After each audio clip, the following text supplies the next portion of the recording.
बिहार के सबसे बड़े 1900 करोड़ के सृजन घोटाले में अभी तक कई लोगों की गिरफ्तारी हो चुकी है। घोटाले के आरोपी कई बैंक अफसर से लेकर किरानी तक सलाखों के पीछे बंद हैं। बहुचर्चित सृजन घोटाले में सीबीआई अपना शिकंजा लगातार कसता जा रहा है। सृजन घोटाले की किंगपिन मनोरमा देवी के निधन के बाद उनके आरोपी बेटे अमित कुमार और बहू रजनीप्रिया की संपत्ति पर कोर्ट से जारी की गई इस्तेहार को 10 जनवरी मंगलवार को चस्पा किया गया है। गौरतलब है कि अमित कुमार और रजनीप्रिया दोनों को कोर्ट में पेश होना था, लेकिन कोर्ट में हाजिर नहीं होने पर सीबीआई ने उनके पुराने आवास तिलका मांझी स्थित न्यू विक्रमशिला कॉलोनी में उनके तीनों मकान पर नोटिस चस्पा किया। भारत सरकार के सड़क परिवहन एवं राजमार्ग मंत्रालय के द्वारा 11 से 17 जनवरी तक स्वच्छता पखवाड़ा के तहत सड़क सुरक्षा सप्ताह मनाया जा रहा है। उसी बाबत बुधवार को भागलपुर के जिलाधिकारी सुब्रत कुमार सेन, सांसद अजय मंडल, नौगछिया एसपी सुशांत कुमार सरोज, जिला परिषद अध्यक्ष टुनटुन शाह, शिशु रोग विशेषज्ञ अजय कुमार सिंह ने सामूहिक रूप से हरी झंडी दिखाकर जागरूकता रथ को रवाना किया। ये जागरूकता रथ प्रत्येक प्रखंडों में जाकर सड़क सुरक्षा सप्ताह के बारे में लोगों को बताएगी, साथ ही यातायात नियम के बारे में भी लोगों को समझाएगी। इस दौरान जिलाधिकारी सुब्रत कुमार सेन ने लोगों से अपील करते हुए कहा कि यातायात के नियमों का पालन करें, तभी हम सड़कों पर सुरक्षित रह सकते हैं। साथ ही भागलपुर सांसद अजय मंडल ने कहा कि यातायात के नियमों का पालन करने के बाद ही हम अपने परिवार की सुरक्षा कर सकते हैं। सप्ताह की आज शुरुआत हुई है और आप लोग सब लोग देख रहे हैं कि जो माननीय सांसद महोदय हैं, माननीय अध्यक्ष जिला परिषद एवं अन्य जितने भी गणमान्य अतिथि हैं, नौगछिया एसपी साहब, सबकी उपस्थिति में आज जो है वाहनों को रवाना किया गया है। और सड़क सुरक्षा सप्ताह का उद्देश्य यही है कि पूरे सप्ताह भर ये कार्यक्रम चलेगा और इसका उद्देश्य यही होता है कि सड़क से संबंधित जो दुर्घटनाएं होती हैं, चाहे वो किसी भी प्रकार की एक्सीडेंट हो जाता है, कई बार जो है ठीक से जानकारी नहीं होती है, उसके कारण ट्रैफिक नियमों का उल्लंघन हो जाता है, जिसके कारण किसी व्यक्ति को दिक्कत हो जाती है या कई बार उसके कारण बड़ी दुर्घटना भी हो जाती है। तो उन सब के बारे में जागरूक करना है और हम लोगों का लगातार ये प्रयास है कि हम लोग इस तरह के कार्यक्रम को करते रहें और उसके कारण लोगों में जागरूकता है और जहाँ हम लोग वायलेशन देखते हैं वहाँ कार्रवाई भी होती है। तो लोगों से यही अपील है, यथासंभव जितना उनसे ज़्यादा हो सके वो इस संबंध में जागरूक हों, जो ट्रैफिक के नियम हैं उनका पालन करें और अपने आसपास के लोगों को भी बताएं कि सबको जो है ट्रैफिक के रूल और रेगुलेशन का पालन करना चाहिए। Thank you. पूरे जोशो खरोश से यहाँ के पूरे प्रशासनिक पदाधिकारी, विभागीय पदाधिकारी सभी लोग मिल करके सड़क सुरक्षा का संदेश पूरे ज़िले के अंदर देने का काम आज के इस रथ के द्वारा होगा, जिससे कि जनता में एक जागरूक भी हो और ड्राइविंग लाइसेंस के जो नियमावली में है अगर उस हिसाब से चलेंगे तो यकीनन लोग अपने आप घर से निकलने के बाद सुरक्षित घर भी वापस आ जाएंगे। इसकी ज़रूरत क्यों पड़ी? इसकी ज़रूरत इसलिए पड़ी कि जिस तरह की इतनी सुरक्षा के बाद हमारे माननीय मुख्यमंत्री नीतीश कुमार ने शराब पर प्रतिबंध लगा दिया, क्योंकि वो खराब थे, लेकिन शराब लोग पी रहे हैं। देश के कानून ने क्राइम को रोका है, क्राइम के विरोध में कई अभियान चलाए जाते हैं, लेकिन लोग क्राइम करते हैं। तो क्राइमिनल को भी पकड़ करके उन्हें सुधारने के लिए उनको एक रूप दिया जाता है, उनके ऊपर कानूनी कार्रवाई की जाती है। दर्द के बेदर्द रात की कहानी आपको भागलपुर से दिखाते हैं। पूस की रात में कब कहां क्या हो जाए किसी को नहीं मालूम। गायक किशोर कुमार के ननिहाल से एक दर्द भरी कहानी सामने आई है। शमशान घाट पर लाशों का ढेर है। ठंड की वजह से ग्रामीण इलाके के लोगों का इंतकाल ज्यादा हो रहा है, जबकि शहरी आबादी के बीच अलाव की व्यवस्था नाकाफी दिखी।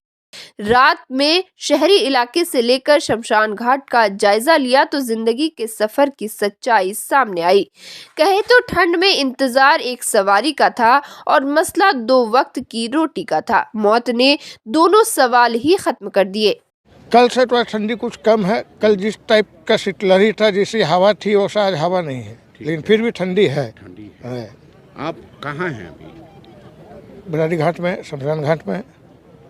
जो भी डेथ की संख्या है वो बढ़ती जा रही है। हाँ, ये ठंडी में तो बढ़ेगी ही।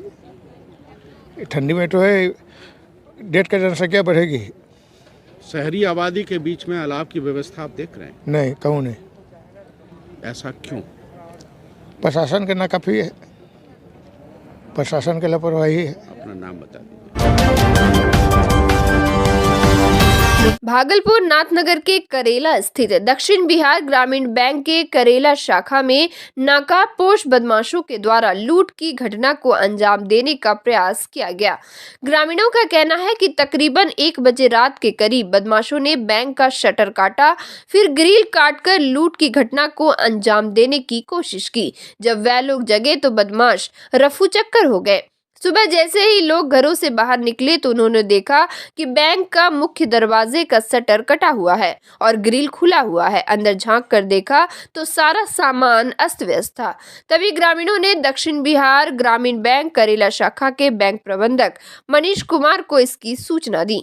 वहीं बिहार दक्षिण ग्रामीण बैंक करेला शाखा के शाखा प्रबंधक मनीष कुमार ने बताया कि अंदर रखा नकदी समेत सारा सामान सुरक्षित है। मैं मनीष कुमार दक्षिण बिहार ग्रामीण बैंक करेला शाखा का शाखा प्रबंधक हूँ। रात में हम लोगों को सूचना मिली कि शाखा में शटर एक तरीके से टूटा हुआ पाया गया, जो स्पष्ट रूप से दिख रहा है। हम लोग जब आए हैं तो यहाँ पर किसी भी तरह का नगद का क्षति नहीं पाया गया है।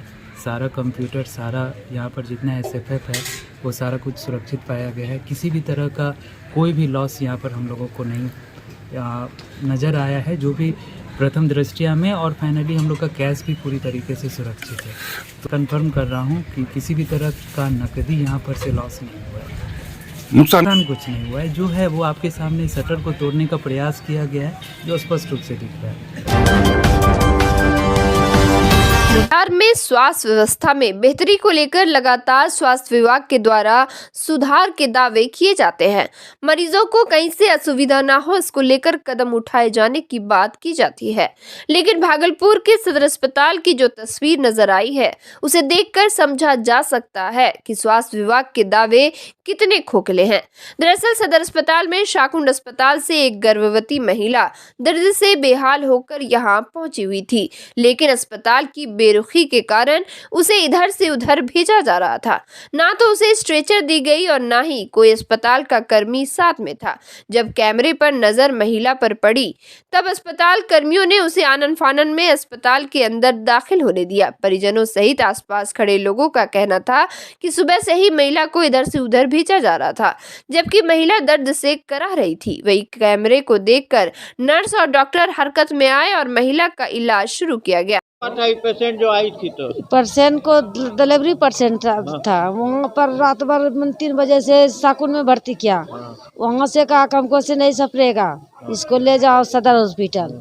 तो वहाँ कर से यहाँ लेकर के आए हैं। कब लेके आए? यहाँ सवेरे लेके आए हैं। सवेरे से यहाँ 2 मरतबा आ चुके हैं। घुरा दिया, तीसरा मरतबा फिर भी यहाँ आए हैं। क्या कहा यार? यहाँ कहा कि नहीं, पहले खून जांच कराइएगा तब लेगी भर्ती, ऐसे नहीं लेंगे। ऐसे छोड़ दिया? ऐसे छोड़ दिया, देखबो नहीं किया। दर्द था पेशेंट को? हाँ, दर्द खूब है। क्या नाम हुआ मेरा? अहिल्या देवी। भागलपुर शराब तस्करी मामले में पुलिस लगातार छापेमारी कर रही है। ताजा मामला इसाकचक थाना क्षेत्र का है। इसाकचक थाना क्षेत्र के नीलकंठ नगर स्थित छोटी लाइन के पास से CID की टीम ने गुप्त सूचना के आधार पर रितेश कुमार नामक युवक के घर छापेमारी कर 35 बोतल विदेशी शराब बरामद किए हैं। CID की टीम को गुप्त सूचना मिली थी कि देर रात यहां पर शराब की बड़ी खेप उतरी है, जिसके बाद टीम के द्वारा छापेमारी की गई और 35 बोतल शराब को बरामद किया गया। वहीं पुलिस शराब कारोबारी रितेश कुमार की गिरफ्तारी के लिए छापेमारी कर रही है।